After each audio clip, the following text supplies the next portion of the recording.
أنفسنا ومن سيئات أعمالنا من يهده الله فلا مضل له ومن يضلل فلا هادي له أشهد أن لا إله إلا الله وحده لا شريك له وأشهد أن محمدا عبده ورسوله أما بعد وقد قال الله تعالى في القرآن الكريم بعد أعوذ بالله من الشيطان الرجيم يا أيها الناس اتقوا ربكم الذي خلقكم من نفس واحدة وخلق منها زوجها وبث منهما رجالا كثيرا ونساء واتقوا الله الذي تساءلون به والأرحام إن الله كان عليكم رقيبا يا أيها الذين آمنوا اتقوا الله وقولوا قولا سديدا يصلح لكم أعمالكم ويغفر لكم ذنوبكم ومن يطع الله ورسوله فقد فاز فوزا عظيما يا أيها الذين آمنوا اتقوا الله حق تقاته ولا تموتن إلا وأنتم مسلمون فإن أصدق الحديث كتاب الله وخير الهدي هدي محمد صلى الله عليه وسلم وشر الأمور محدثاتها وكل محدثة بدعة وكل بدعة ضلالة وكل ضلالة في النار اللهم صل على محمد وعلى آل محمد وما صليت على إبراهيم وعلى آل إبراهيم إنك حميد مجيد اللهم بارك على محمد وعلى آل محمد كما باركت على إبراهيم وعلى آل إبراهيم إنك حميد مجيد சர்வ புகழும் புகழ்ச்சியும் எல்லாம் வல்ல அல்லாஹு தஆலாவுக்கே உரியது என்றும் ஸலவாத்தும் ஸலாமும் எம்பெருமானார் முஹம்மது நபிகள் நாயகம் ஸல்லல்லாஹு அலைஹி வஸல்லம் அன்னவர்கள் மீதும் வார்த்தைகளில் சிறந்தது அல்லாஹு தஆலாவுடைய வேதமாகிய அல் குர்ஆன் என்றும் வழிகாட்டல்களில் சிறந்தது எம்பெருமானார் முஹம்மது நபிகள் நாயகம் ஸல்லல்லாஹு அலைஹி வஸல்லம் அன்னவர்கள் காட்டித் தந்த வழிகாட்டுதல்கள் என்றும் மார்க்கத்தில் புதிதாக உண்டாகிய அல்லது நபிகள் நாயகம் ஸல்லல்லாஹு அலைஹி வஸல்லம் அவர்களுடைய மரணத்திற்கு பின் உண்டுபடுத்தப்பட்ட அத்தனையும் பித்அத்துகள், இந்த பித்அத்துகள் அனைத்தும் வழிகேடுகள், இந்த வழிகேடுகள் அத்தனையும் நிச்சயமாக நரகத்துக்கு கொண்டு போய் சேர்க்கும் என்று ரசூல் ஸல்லல்லாஹு அலைஹி வஸல்லம் அவர்கள் தன்னுடைய பெரும்பாலான உரைகளில் ஞாபகப்படுத்திய அந்த விடயத்தை உங்களுக்கு ஞாபகப்படுத்தியவனாக புனித ஜும்ஆவினுடைய கடமையை நிறைவேற்றுவதற்காக அதானுடைய வக்திற்கு முன்பதாக அல்லாஹ்வுக்கு மிகவும் நெருக்கமான அவருடைய இந்த மாளிகையிலே ஒன்று கூடியிருக்கிற சகோதரர்களே, எல்லாம் வல்ல அல்லாஹு தஆலாவின் நல்லடியார்களே, உங்கள் மீது அல்லாஹ்வின் சாந்தியும் சமாதானம் உண்டாகட்டுமாக என்று ஆரம்பமாக பிரார்த்தித்தவனாக இன்றைய குத்பாவினுடைய தலைப்பாக வழங்கப்பட்டிருப்பது கற்பொழுக்கம் பேணுவதும் அதை நடைமுறைப்படுத்துவதில் இருக்கிற தடைகளும் என்கிற காலத்துக்கு மிகவும் முக்கியமான பேசப்பட வேண்டிய ஒரு தலைப்பு இன்றைய குத்பாவினுடைய தலைப்பாக தரப்பட்டிருக்கிறது. அன்பார்ந்த இஸ்லாமிய சகோதரர்களே, இந்த கற்பொழுக்கம் அல்லது கற்பினுடைய அந்த இதை பாதுகாத்துக் கொள்வது என்பது இன்று வாழுகிற ஒட்டுமொத்த மனிதர்களுக்கும் மிகவும் சவாலான ஒரு விடயமாக இருக்கிறது. இந்த தலைப்பை பேசுவது வெறுமனே ஒரு ஆண் பெண்ணுக்கு மாத்திரம் கிடையாது. சிறுவர்களாக இருந்தாலும் சரி, வயோதிபர்களாக இருந்தாலும் சரி, இளைஞர்களாக இருந்தாலும் சரி, இந்த தலைப்பை இதனுடைய விடயங்களை நாம் அறிந்து வைத்திருக்க வேண்டிய கட்டாயமான ஒரு கால சூழலிலே இருக்கிறோம். அன்பார்ந்தவர்களே, இந்த கற்பொழுக்கம் என்று சொன்னால் குறிப்பிட்ட ஒரு வயதிலே மனிதர்களுக்கு தங்களுடைய உடலிலே ஏற்படுகிற உணர்வு, அது ஆசையாக இருக்கலாம், இச்சையாக இருக்கலாம்.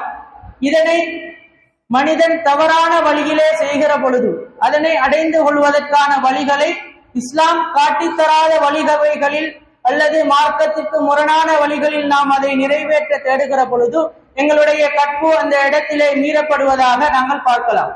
எனவே மனிதர்களை பொறுத்தவரைக்கும் இஸ்லாம் மிக திட்ட தெளிவாக இந்த உலகிலே அவன் எவ்வாறெல்லாம் வாழ வேண்டும் என்கிற ஒரு வழிகாட்டுதல்களை மிக அருமையாக தந்திருக்கிறது. இந்த உலகிலே உள்ள எந்த மதத்தையும் விட, எந்த கொள்கை கோட்பாடுகளையும் விட இஸ்லாம் ஒரு மனிதன் எவ்வாறெல்லாம் வாழ வேண்டும் என்கிற அடிப்படைகளையும் அதற்கான தத்துவங்களையும் வழிகாட்டுதல்களையும் வழங்கி இருக்கிற நேரத்திலே இப்படியான செயல்களை எவ்வாறு தன்னுடைய இஸ்லாம் காட்டித்தந்த வழிமுறைகளில் ஒரு மனிதன் செலவழிக்க வேண்டும், அல்லது ஒரு மனிதன் தன்னுடைய ஆசைகளை இச்சைகளை நிறைவேற்றுகிற பொழுது அதை எவ்வாறு செய்ய வேண்டும் என்கிற வழிகாட்டுதல்களையும் இஸ்லாம் வழங்கி இருக்கிறது. இது உலகிலே வேறு எந்த மதத்திலும் இல்லாத ஒரு விசேடமான அம்சமாக நாங்கள் பார்க்கலாம். அதே போன்று அன்புக்குரிய இஸ்லாமிய சகோதரர்களே, அல்லாஹ் தஆலா அல் குர்ஆனிலே சொல்லுகிற பொழுது வஹலக்னாகும் அஸ்வாஜா, மனிதர்களை பார்த்து சொல்லுகிற நேரத்திலே உங்களை நாங்கள் ஜோடி ஜோடியாக படித்திருக்கிறோம். உங்களை நீங்கள் பிறக்கும் போது தனி மனிதர்களாக இருந்தாலும் நீங்கள் உங்களுக்கென்று ஒரு ஜோடியை, உங்களுக்கு என்று ஒரு துணையை அல்லாஹ் தஆலா படைத்திருப்பதாக அல் குர்ஆனிலே சொல்லுகிறான். எனவே மனிதனாக பிறந்த ஒவ்வொருவரும் தன்னுடைய பருவ வயதை அடைந்து, தன்னுடைய பருவ வயதுக்கு பிறகு தன்னுடைய உடலிலே ஏற்படுகிற அந்த ஆசைகளை நிறைவேற்றிக் கொள்வதற்காக அல்லாஹ் தஆலா எங்களுக்கான ஜோடிகளை படைத்திருப்பதாக சொல்லுகிறான். எனவே மனிதர்களை பொறுத்தவரைக்கும் அவர்களுடைய குறிப்பிட்ட பருவகாலத்திற்கு பிறகு அல்லாஹ் ஹலாலாக்கிய முறையிலே அதனை தேடிக்கொள்வதை இஸ்லாம் வலியுறுத்துகிறது. அன்புக்குரிய இஸ்லாமிய சகோதரர்களே, பொதுவாகவே இந்த கற்பினுடைய ஒழுக்கம் மீறப்படுவதற்கு ஏராளமான அம்சங்கள் காரணிகளாக இருக்கின்றன. ஒரு மனிதன் எவ்வளவுதான் ஒரு நல்லவராக இருந்தாலும் இந்த உலகிலே வாழ்ந்து மரணிக்கிற வரைக்கும் ஏதோ ஒரு விதத்திலே அவர் ஒரு சில நேரங்களில் தவறிவிடக்கூடிய சந்தர்ப்பங்கள் அமையலாம். ரசூல் ஸல்லல்லாஹு அலைஹி வஸல்லம் அவர்கள் சொல்லுகிறார்கள், ஆதமுடைய மகன் ஒவ்வொருவருக்கும் விபச்சாரத்தினுடைய ஒரு பகுதியை எழுதி வைத்திருக்கிறேன், அதனை அவன் அடைந்தே தீருவான் என்று ரசூல் ஸல்லல்லாஹு அலைஹி வஸல்லம் அவர்கள் சொல்கிறார்கள். அவன் கண்களால் பார்ப்பது விபச்சாரம், கைகளால் அதற்குரிய வேலைகளை செய்வது விபச்சாரம், அவனுடைய உள்ளம் அதை பற்றி நினைப்பது விபச்சாரம். அதனை சில நேரங்களில் அந்த மனிதன் உண்மைப்படுத்துகிறான், சில நேரங்களில் பொய்ப்படுத்துகிறான் என்று ரசூல் ஸல்லல்லாஹு அலைஹி வஸல்லம் அவர்கள் சொல்லுகிறார்கள். எனவே மனிதனை பொறுத்தவரைக்கும் நான் வாழ்ந்து பிறந்து மரணிக்கிற வரைக்கும் என்னால் சரியான ஒரு கற்பொழுக்கமான மனிதனாக வாழ முடியும் என்று அடித்து கூற முடியாது.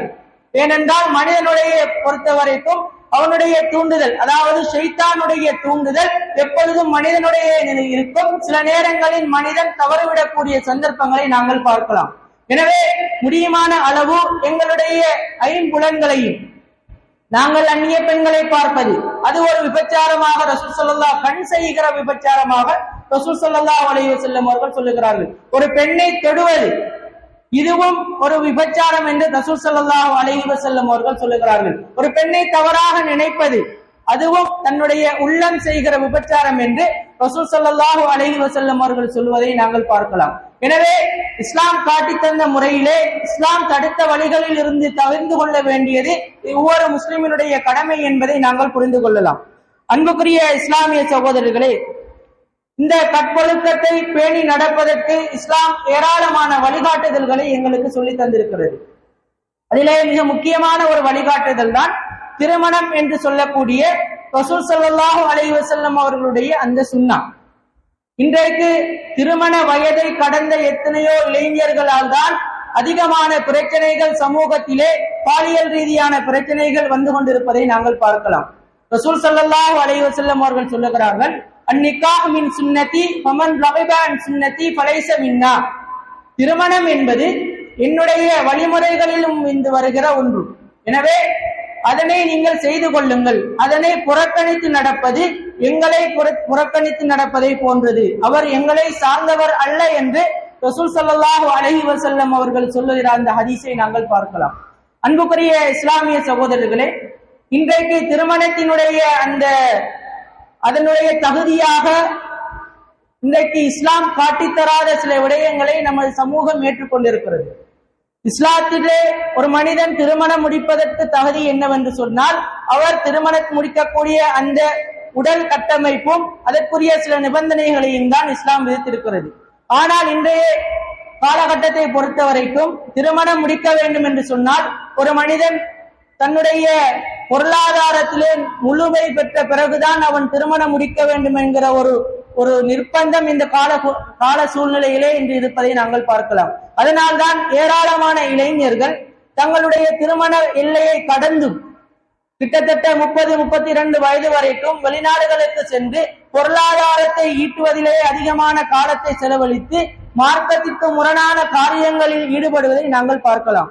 ரசூல் ஸல்லல்லாஹு அலைஹி வஸல்லம் அவர்கள் சொல்லுகிறார்கள், அதாவது ஒரு மனிதன் யா மஅஷர ஷபாப் மன் இஸ்ததாஅ மின்குமுல் பாஅ ஃபல்யதஸவ்வஜ், இளைஞர்களே, ரசூல் ஸல்லல்லாஹு அலைஹி வஸல்லம் அவர்கள் இந்த இடத்திலே விழிக்கிற பொழுது, இளைஞர்களே உங்களுக்கு முடியுமாக இருந்தால் நீங்கள் திருமணம் முடித்துக் கொள்ளுங்கள். திருமணம் முடிப்பதற்கு சக்தி இருக்குமாக இருக்கும் என்று சொன்னால் நீங்கள் திருமணத்தை முடித்துக் கொள்ளுங்கள். அதை முடியவில்லை என்று சொன்னால் நீங்கள் நோன்பு பிடித்துக் கொள்ளுங்கள், அதுதான் உங்களுக்கு கேடயமாகும் என்று ரசூல் ஸல்லல்லாஹு அலைஹி வஸல்லம் அவர்கள் சொல்லுகிறார்கள். இந்த உலகிலே ஏற்படுகிற அநேகமான அனாச்சாரங்களுக்கு திருமணம் முடிக்காமல் இருக்கிற அந்த ஒரு பிரச்சனையும் காரணமாக இருக்கிறது. அதே போன்று அன்புக்குரிய இஸ்லாமிய சகோதரர்களே, எங்களுடைய திருமண வயது வருகிற பொழுது நாங்கள் ஒரு பெற்றோராக இருக்கிறோம் என்று சொன்னால் எங்களுடைய பிள்ளைகள் எவ்வளவுதான் உழைத்திருக்கிறான் என்று நாங்கள் பார்க்க வேண்டிய அவசியம் கிடையாது. அதெல்லாம் இரண்டாம் பட்சம்தான். அவனுடைய வாழ்வை பற்றிய எங்களுடைய அக்கறை இருக்குமாக இருக்கும் என்று சொன்னால் அவனுக்குரிய வழிகாட்டுதல்களை சரியாக கொடுத்து அவனுடைய வயதுக்கு ஏற்ற வருகிற பொழுது அவனுடைய திருமணத்தை நாங்கள் செய்து கொடுக்கிற பொழுது எதிர்காலத்திலே அவனுடைய வாழ்வை பாதுகாக்கக்கூடிய ஒரு சந்தர்ப்பம் எங்களுக்கு அமையும். அன்புக்குரியவர்களே, அல்லாஹ்வுடைய தூதர் ரசூல் ஸல்லல்லாஹு அலைஹி வஸல்லம் அவர்கள் சொல்லுகிறார்கள், இளைஞர்களுடைய மிக முக்கியமா மறுமை நாளிலே அல்லாஹ் தஆலா ஒரு இளைஞரை பார்த்து கேட்கிற கேள்வி, உன்னுடைய இளமை காலத்தை நீ எவ்வாறு கழித்தாய் என்று கேட்பான்.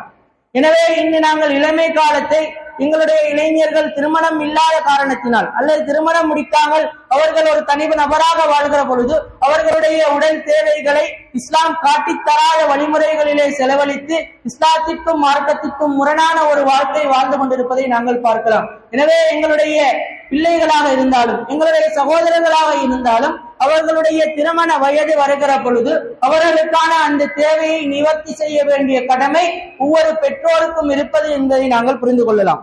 அன்புக்குரிய இஸ்லாமிய சகோதரர்களே, அதே போன்று இந்த கற்பு ஒழுக்கம் மீறப்படுகிற சந்தர்ப்பங்களை நாங்கள் பார்க்கிற பொழுது ஏராளமான காரணங்களால் இந்த மனிதர்களுடைய வாழ்விலே அவர்கள் ஏதோ ஒரு வகையில் தன்னுடைய கற்பை மீறி அல்லது தன்னுடைய கற்பை இழக்கிற சூழல்கள் அமையலாம்.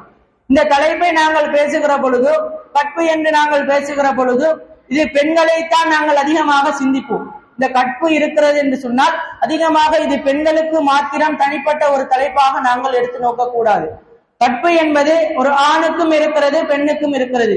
பெண்ணுக்கு எந்த அளவுக்கு வரையறை இருக்கிறதோ அதே போன்று ஒரு ஆணும் இந்த உலகிலே அல்லாஹ்வுடைய ரசூல் ஸல்லல்லாஹு அலைஹி வஸல்லம் உடைய வழிகாட்டுதலின்படி வாழ வேண்டும், ஒழுக்கமாக வாழ வேண்டும், கற்போடு வாழ வேண்டும் என்று இஸ்லாம் சொல்லி தந்திருக்கிறது. எனவே முடியுமான அளவுக்கு நாங்களும் அதனை அந்த விடயங்களிலே மிக உன்னிப்பாக செயற்பட வேண்டிய கட்டாயத்தில் இருக்கிறோம்.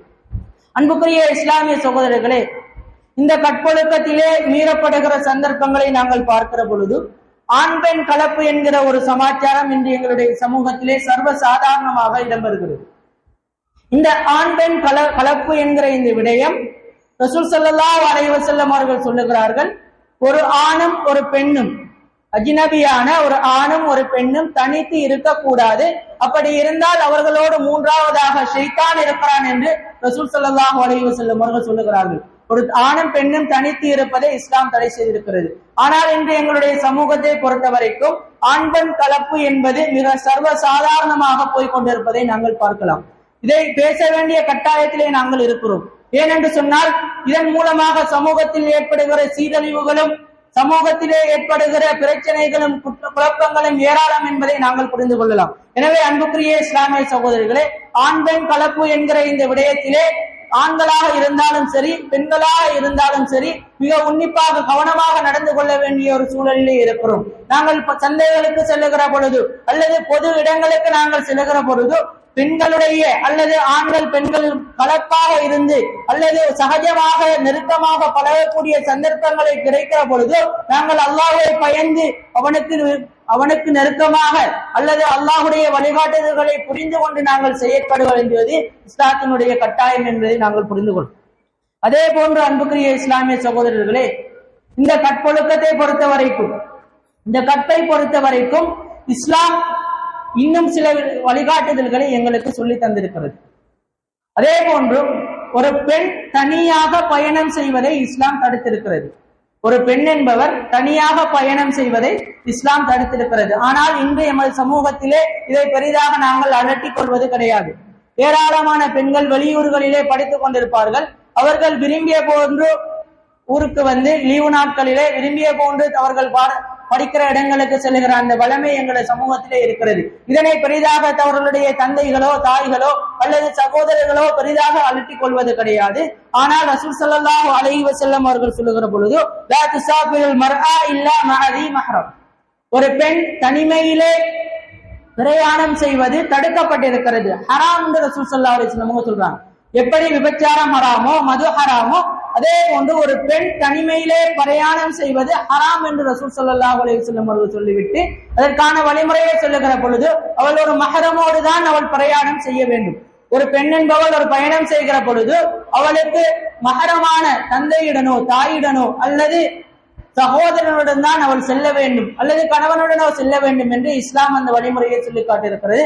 ஆனால் என் சமூகத்திலே இன்று அதிகமாக மீறப்படுகிற ஒரு சம்பவமாக இந்த பெண்களுடைய பிரயாணங்களை நாங்கள் பார்க்கலாம். எனவே எங்களுடைய குடும்பத்திலே ஒரு பெண் தனியாக பிரயாணம் செய்ய முற்படுகிற நேரத்திலே அதை தடுக்க வேண்டிய பொறுப்பு அந்த குடும்பத்தினுடைய தலைவருக்கு இருக்கிறது. அதனுடைய அவர் மீது அவர் அந்த பெண்ணை தடுக்க வேண்டிய பொறுப்பு அல்லது அவர்களுக்கு சரியான வழிகாட்டுதல்களை கொடுக்க வேண்டிய பொறுப்பு அந்த பொறுப்புதாரிக்கு இருக்கிறது என்பதை நாங்கள் புரிந்து கொள்ளலாம். அதே போன்று அன்புக்குரிய இஸ்லாமிய சகோதரர்களே, இன்று இந்த கற்பொழுக்கம் மீறப்படுவதற்கு இன்னும் சில காரணங்களை நாங்கள் பார்க்கலாம். அதிலே மிக முக்கியமான ஒன்று அதிகமான சமூக வலைத்தள பாவனை அல்லது ஸ்மார்ட் போன்கள் என்று சொல்லக்கூடிய கையடக்க தொலைபேசிகளுடைய பாவனைகளில் அதிகரித்திருப்பதும் இன்று கற்பொழுக்கம் மீறப்படுவதற்கான ஒரு பிரதான காரணமாக பார்க்கப்படுகிறது. இந்த ஸ்மார்ட் போன்களை பொறுத்த வரைக்கும் இது ஒரு கத்தியை போன்றது. அதை காய்கறி நறுக்குவதற்காகவும் பயன்படுத்தலாம், மனிதனை கொலை செய்வதற்காகவும் ஒரு கத்தியை பயன்படுத்தலாம். அதே போன்றுதான் இந்த கையடக்க தொலைபேசி. உலகத்திலே இப்படி ஒரு பித்னாவை உண்டு பண்ணக்கூடிய ஒரு தொடர்பு சாதனமும் கிடையாது. அதன் மூலம் பிரயோசனம் அடையக்கூடிய அடுத்த பக்கமும் இருக்கிறது. எனவே இதனை நாங்கள் சிறந்த முறையிலே கையாள வேண்டிய ஒரு பொறுப்பு இருக்கிறது. இன்றைக்கு நாங்கள் பார்க்கிறோம், யூடியூபிலே சிறுவர்களுக்கான கார்ட்டூன்கள் போட்டு கொடுக்கிற நேரத்தில் கூட ஆபாசமான விளம்பரங்கள் அந்த கார்ட்டூன்களுக்கு நடுவிலே வருவதை நாங்கள் பார்க்கலாம். இப்படி ஏராளமான ஒரு சிறியதொரு விளம்பரத்திற்கு கூட அரைகுறையான ஆடையுடன் வருகிற பெண்கள் தான் விளம்பரம் செய்கிறார்கள். இது ஒரு விளம்பர யுக்தியாக இருக்கிறது. எனவே இந்த நேரத்திலே இந்த இடங்களிலே நாங்கள் மிகவும் கவனமாக செயற்பட வேண்டிய ஒரு கட்டாயம் இருக்கிறது. எங்களுடைய பிள்ளைகளுக்கு நாங்கள் பாவனைக்காக வேண்டி வாங்கி கொடுக்கிற செல்போன்களை எங்களுடைய கண்காணிப்பில் நாங்கள் வைத்திருக்க வேண்டும். நாங்கள் அவர்களிடத்திலே இருந்து ஒட்டுமொத்தமாக பிரித்து விட முடியாது. ஏனென்றால் இன்றைய காலகட்டம் நவீன காலம் என்பதால் செல்போனிலே இருந்து பிள்ளைகளை பிரித்து வைப்பது என்பது அசாதாரணமான ஒரு விடயம். ஆனால் எங்களுடைய கண்காணிப்பிலே அந்த செல்போன்களை நாங்கள் வைத்திருக்க வேண்டும். அவர்கள் என்ன பார்க்கிறார்கள், அவர்களுடைய தேடல்கள் எதுவாக இருக்கிறது, அவர்களுடைய பாஸ்வேர்டுகள் என்ன என்பதை நாங்கள் தெரிந்து வைத்திருக்க வேண்டும். எங்களுடைய பொறுப்பிலே இருக்கிற ஒரு மகளுக்கு நாங்கள் ஒரு தொலைபேசியை வாங்கி கொடுக்கிற நேரத்திலே அந்த தொலைபேசி சம்பந்தப்பட்ட அறிவு எங்களிடத்திலே இருக்க வேண்டும். இன்றைக்கு எதை அடித்தாலும் உடனடியாக முன்னுக்கு காட்டுகிற அப்படியான ஒரு கையடக்க தொலைபேசி தான் இது.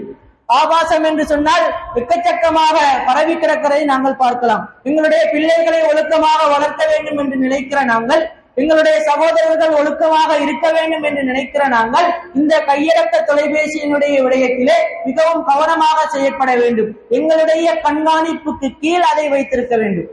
அவர்கள் என்ன பார்க்கிறார்கள், யாரோடு பேசுகிறார்கள், எப்படியான விடயத்திற்காக அந்த தொலைபேசியை பயன்படுத்துகிறார்கள் என்கிற அந்த விடயம் எங்களுக்கு தெரியவில்லை என்று சொன்னால் நிச்சயமாக அவர்கள் ஒரு தவறான வழியிலே செல்லக்கூடுவதற்கு நாங்களே வழி அமைத்து கொடுத்ததாக இருக்கும். எனவே அதனுடைய பாவம் அவர்களை மட்டும் வந்து சேராது, அது எங்களையும் வந்து சேரும் என்பதை நாங்கள் புரிந்து கொள்ள வேண்டும். எனவே இந்த கையடக்க தொலைபேசியுடைய விடயத்திலே மிகவும் கவனமாக செயற்பட வேண்டிய ஒரு காலகட்டத்திலே இருக்கிறோம் என்பதை நாங்கள் புரிந்து கொள்ளலாம்.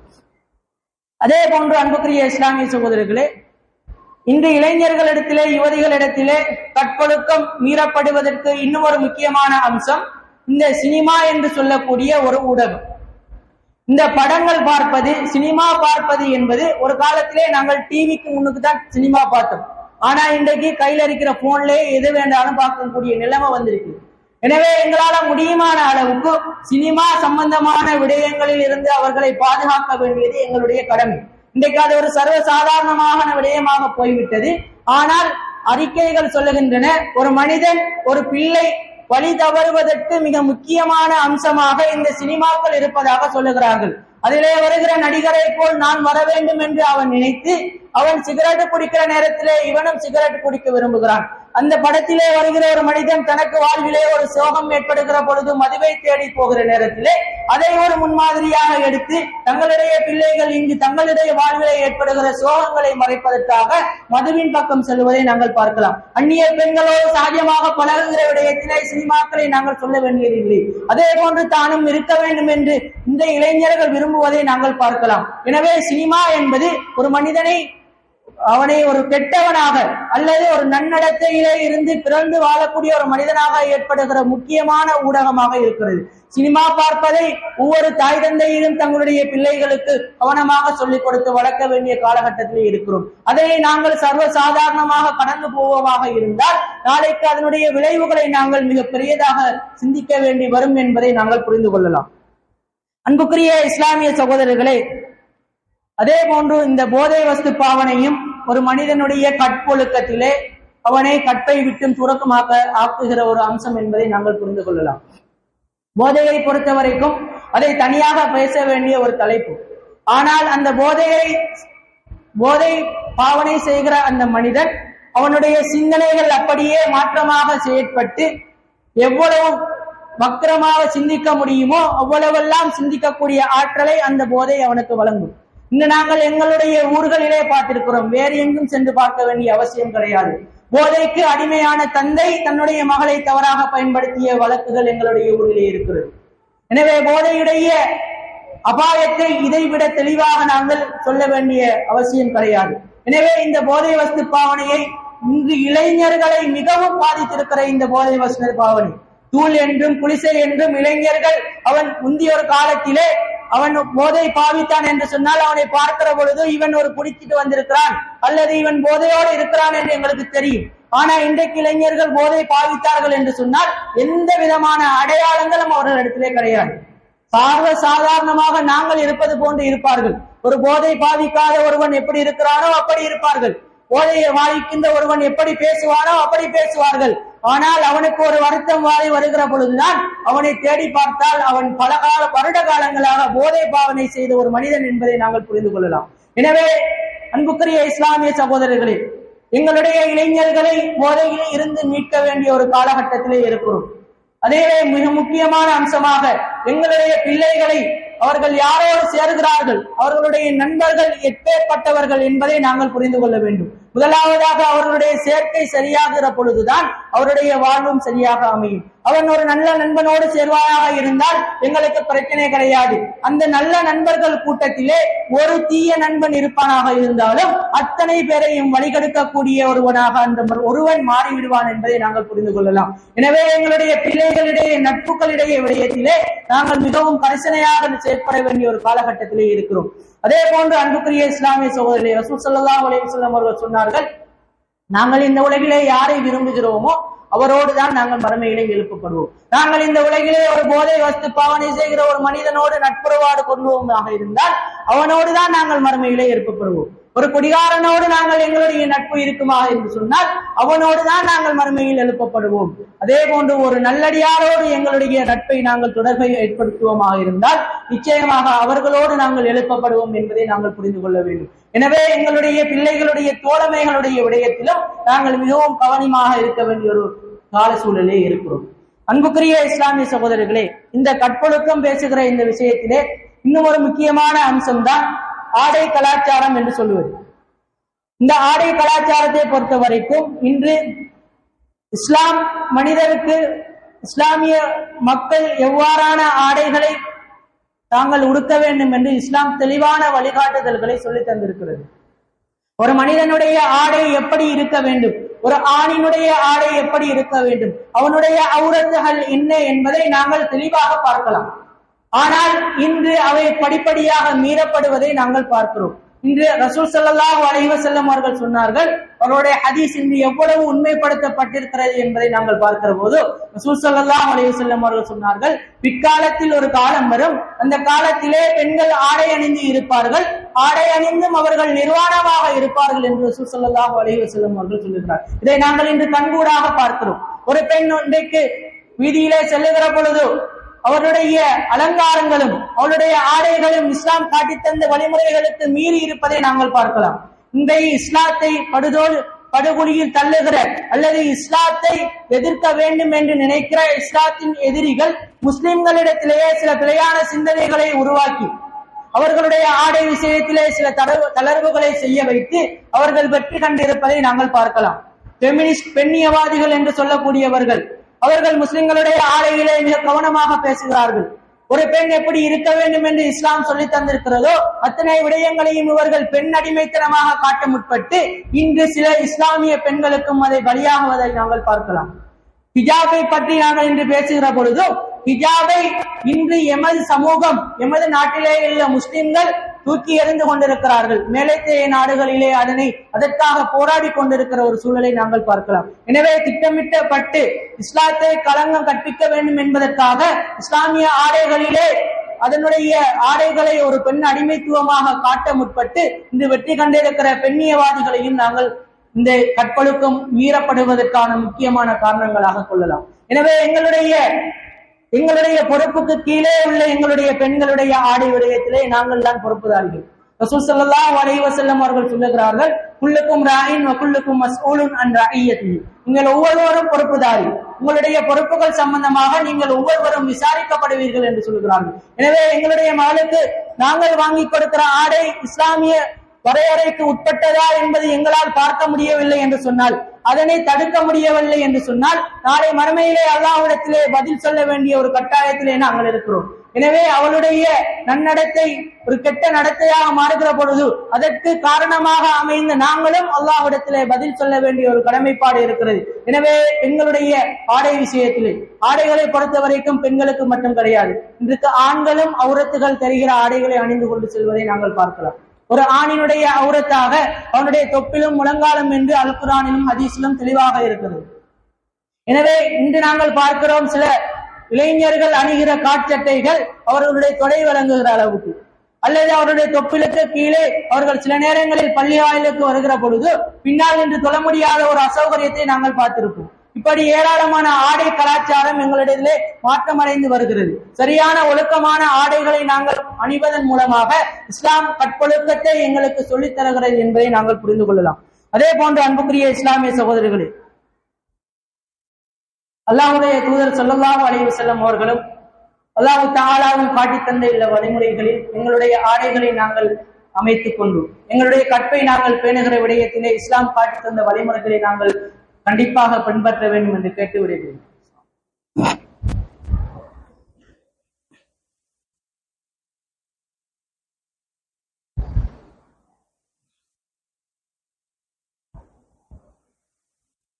அல்ஹம்துலில்லாஹ் நஹ்மதுஹு வ நஸ்தஈனுஹு வ நஸ்தக்ஃபிருஹு வ நஊது பிஹி வ நத்தவக்கல் அலைஹி. அன்புக்குரிய இஸ்லாமிய சகோதரர்களே, கற்பொழுக்கம் என்கிற தலைப்பிலே ஒரு முஃமின் எப்படியான வாழ்வை வாழ வேண்டும், தன்னுடைய கற்பை இந்த விதங்களில் எல்லாம் இழக்கிற சந்தர்ப்பங்கள் எவை என்பதை நாங்கள் சிலதை பார்த்தோம்.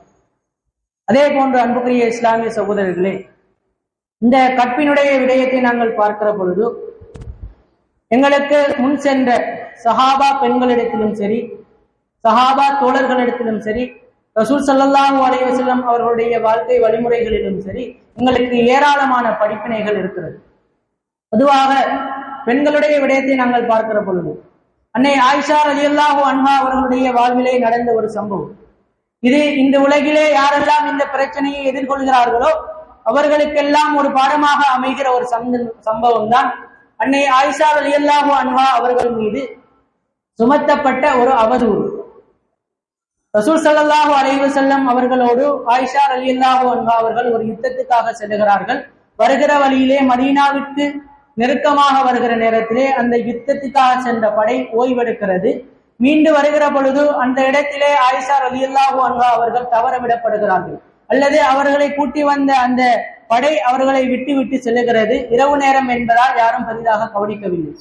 அந்த நேரத்திலே ஆயிஷா ரலியல்லாஹு அன்ஹா அவர்கள், அந்த வரலாற்றிலே ஏராளமான படிப்பினைகள் இருக்கிறது. ஆயிஷா ரலியல்லாஹு அன்ஹா அவர்கள் கீழே அமர்ந்து கொண்டு தூங்கி விடுகிறார்கள். அந்த நேரத்திலே ஒரு சஹாபி வருகிறார், சஃப்வான் ரலியல்லாஹு என்று சொல்லக்கூடிய ஒரு சஹாபி. அவர் கடைசியாக எல்லோரும் போய்விட்டார்களா என்று பார்க்கிற அந்த பொறுப்பிற்கு உரியவர். வந்து பார்க்கிறார், அந்த இடத்திலே அன்னை ஆயிஷா ரலியல்லாஹு அன்ஹா அவர்கள் தூங்கி கொண்டிருக்கிறார்கள். வந்தவுடனே சொல்லுகிறார், இன்னா லில்லாஹி வ இன்னா இலைஹி ராஜிஊன். இந்த சொல்லுகிற நேரத்திலே அன்னை ஆயிஷா ரலியல்லாஹு அன்ஹா அவர்கள் அந்த இடத்திலே இருந்து கண்முழிக்கிறார்கள். முடித்து தன்னுடைய உடலை அவ்வாறே தான் தூங்கிக் கொண்டிருந்த நேரத்திலே கண் விழித்த போது எதிரே ஒரு ஆண் நிற்கிறார் என்பதை அறிந்து கொண்டு அன்னை ஆயிஷா ரலியல்லாஹு அன்ஹா அவர்கள் தன்னுடைய உடலை முழுவதுமாக போத்திக் கொள்கிறார்கள். சஃப்வான் ரலியல்லாஹு அன்ஹு அவர்கள் அவருடைய குதிரையிலும் ஏறி இவரை ஏற்றி மதீனாவுக்கு கொண்டு செல்கிறார்கள். இந்த நேரத்திலே இது இஸ்லாமிய எதிரிகளுக்கும் முனாஃபிக்களுக்கும் மிகப்பெரியதொரு சந்தோஷமான செய்தியாக அமைந்து விடுகிறது. அன்னை ஆயிஷா ரலியல்லாஹு அன்ஹா அவர்கள் மீதும் அந்த கூட்டி வந்த சஹாபியின் மீதும் விட்டு கட்டுகிறார்கள். அவருடைய கற்பிற்கு களங்கம் விளைவிக்கிற செய்திகளை மதீனா முழுக்க பரப்புகிறார்கள். இந்த உலகிலே வாழுகிற ஒரு மனிதன் தன்னுடைய வாழ்விலே எந்த சோகங்கள் வேண்டுமானாலும் தாங்கிக் கொள்ளுவான். ஒரு பெண் தன்னுடைய வாழ்விலே எது நடந்தாலும் தாங்கிக் கொள்ளுவாள். தன்னுடைய கற்பிற்கு ஒரு பங்கம் விளைகிற பொழுது, தன்னுடைய கற்பை பற்றி ஒருவர் தவறாக பேசுகிற பொழுது அவள் உண்மையானவனாக இருந்தால், உண்மையான முஅமினாக இருந்தால் அதனை தாங்கிக் கொள்ளவே முடியாது. அதுதான் அன்னை ஆயிஷா ரலியல்லாஹு அன்ஹா அவருடைய வாழ்க்கையிலும் நடந்தது. அவர்களை பற்றிய தவறான செய்தி, விபச்சாரி என்கிற பட்டம் மதீனா முழுக்க பரவுகிறது. இதிலே மிக முக்கியமான விஷயம், முஸ்லிம்கள் கூட அதனை பரப்பிக் கொண்டிருந்தார்கள்.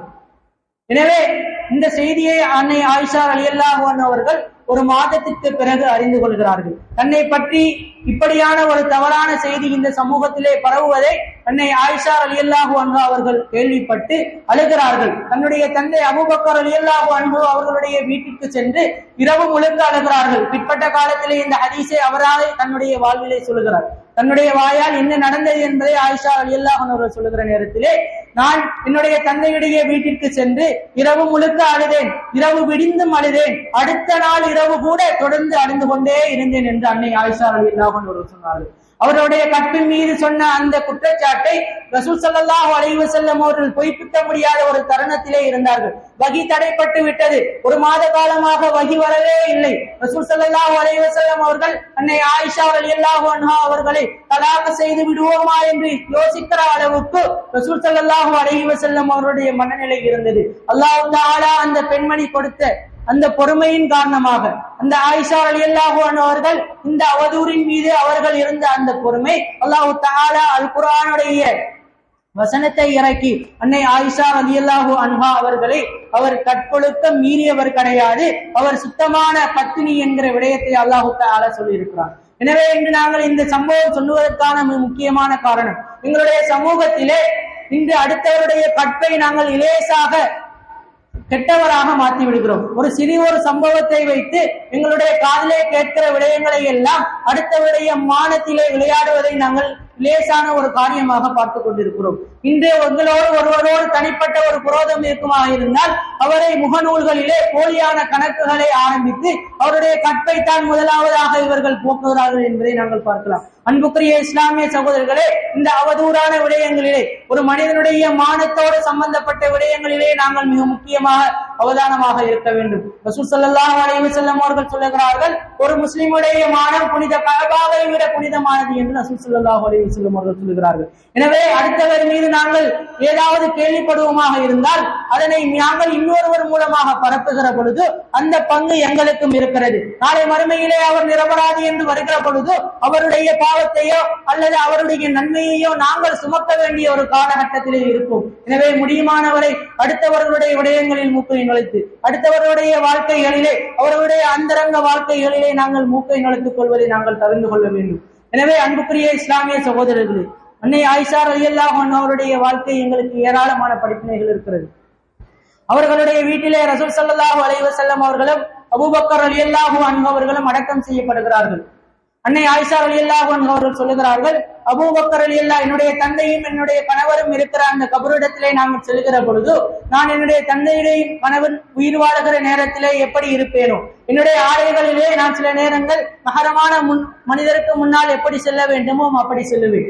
ஆனால் அபூபக்கர் ரலியல்லாஹு அன்ஹு அவர்கள் மரணித்த பிறகு அந்த இடத்திலே உமர் ரலியல்லாஹு அன்ஹு அவர்கள் அடக்கம் செய்யப்படுகிறார்கள். அன்னை ஆயிஷா ரலியல்லாஹு அன்ஹா அவருடைய வீட்டிலே உமர் ரலியல்லாஹு அன்ஹு அவர்கள் அடக்கம் செய்யப்படுகிறார்கள். அந்த நேரத்திலே ஆயிஷா ரலியல்லாஹு அன்ஹா அவர்கள் சொல்கிறார்கள், உமர் ரலியல்லாஹு அன்ஹு அவர்கள் அடக்கம் செய்யப்பட்டதற்கு பிறகு அந்த வீட்டிற்குள் ஒரு அந்நிய ஆண் எப்படி இருப்பாரோ, அந்நிய ஆணுக்கு முன்னால் நான் எப்படி செல்ல வேண்டுமோ அப்படி என்னுடைய ஆடை விஷயத்திலே கடுமையை நான் பின்பற்றினேன். ஒரு அந்நிய ஆணுக்கு முன்னால் நான் எப்படியெல்லாம் போவேனோ அப்படித்தான் நான் அந்த உமர் ரலியல்லாஹு அன்ஹு அவருடைய கபர் அடக்கப்பட்டதுக்கு பிறகு நான் அந்த இடத்துக்கு சொல்லுவேன் என்று சொன்னார்கள். இந்த எங்களுடைய சமூகத்திலே இந்த அஜ்னபி மஹரமி உறவை பற்றிய சரியான புரிதல் இல்லாமையின் காரணமாக ஏராளமான குழப்பங்கள், குடும்ப வாழ்விலே பிரச்சனைகள் ஏற்படுவதற்கு, மிக முக்கியமான பிரச்சனைகள் ஏற்படுவதற்கு, குடும்ப வாழ்வுகள் சீரழிவதற்கு இந்த மஹரமி அஜ்னபி உறவு சரியாக பேணப்படாததுதான் என்பதை நாங்கள் புரிந்து கொள்ளலாம். எனவே அல்லாஹ்வுடைய தூதர் ரசூல் ஸல்லல்லாஹு அலைஹி வஸல்லம் அவர்கள் ஒரு அந்நிய ஆணிடத்திலே ஒரு அந்நிய பெண் எவ்வாறு இருக்க வேண்டும், ஒரு அந்நிய பெண்ணை அந்நிய ஆண் பார்க்கிற பொழுது எவ்வாறு நடந்து கொள்ள வேண்டும் என்பதை திட்ட தெளிவாக இஸ்லாம் எங்களுக்கு சொல்லுகிறது. ஒரு இஸ்லாமிய அறிஞர் சொல்லுகிற நேரத்திலே எங்களுடைய பெண்களிலே இருக்கிற மிக ஒரு தவறான பண்பு, வியாபாரிகளிடத்திலே ஒரு பொருளுடைய விலையை குறைப்பதற்காக சகஜமாக பேசி பேசி பழகுவார்கள். அந்த அறிஞர் சொல்லுகிறார், சகோதரியே, நீ இந்த வியாபாரத்திற்காக பேசி குறைக்கிறாயே இந்த விலை, இதை விட உன்னுடைய மானம் பெருமதியானது. நீ அவனிடத்திலே இருந்து அவனுடைய சகஜமாக பேசி அவரோடு பேசி நீ ஒரு 100 ரூபாய் குறைக்கிறாய் என்று சொன்னால் அந்த 100 ரூபாயை விட உன்னுடைய மானம் பெருமதியானது, இதை புரிந்து கொள் என்று அந்த இஸ்லாமிய அறிஞர் சொல்லுகிறார். எனவே பெண்களுடைய விடயத்திலே நாங்களும் அவதானமாக இருக்க வேண்டும். ஆண்களான நாங்களும் ஒரு அஜ்னபியான பெண்ணிடத்திலே எவ்வாறு எல்லாம் நடக்க வேண்டும் என்பதை நாங்கள் புரிந்து கொள்ள வேண்டும். பெண்களுக்கு மட்டும் இஸ்லாம் வழிகாட்டவில்லை, ஆண்களும் ஒரு கற்பொழுக்கம் உள்ள ஆணாக வர வேண்டும் என்று இஸ்லாம் சொல்லித் தந்திருக்கிறது. எனவே முடியுமான அளவுக்கு இஸ்லாத்தை படித்து, இஸ்லாம் காட்டித் தந்த வழிமுறைகளை படித்து, இந்த கற்பொழுக்கமான விடயங்களிலே எப்படியெல்லாம் இஸ்லாம் எங்களுக்கு வழிகாட்டுதல்களை சொல்லித் தந்திருக்கிறதோ அத்தனையையும் பின்பற்றி ஒரு கற்பொழுக்கம் உள்ள ஒரு மனிதனாக நாங்கள் வாழ்ந்து மரணிப்பதற்கு எல்லாம் அல்லாஹ் தஆலா அருள் செய்ய வேண்டும். கேட்டுக்கொண்டு இருந்த உங்களுக்கும் பேசிய இணைக்கும் அல்லாஹ் தஆலா ஜன்னத்துல் ஃபிர்தௌஸ் என்று சொல்லக்கூடிய உயர்ந்த சொர்க்கத்தை வழங்க வேண்டும் என்று கேட்டு விடைபெறுகிறேன். வா ஆகிரு தஅவானா அல்ஹம்துலில்லாஹி ரப்பில் ஆலமீன்.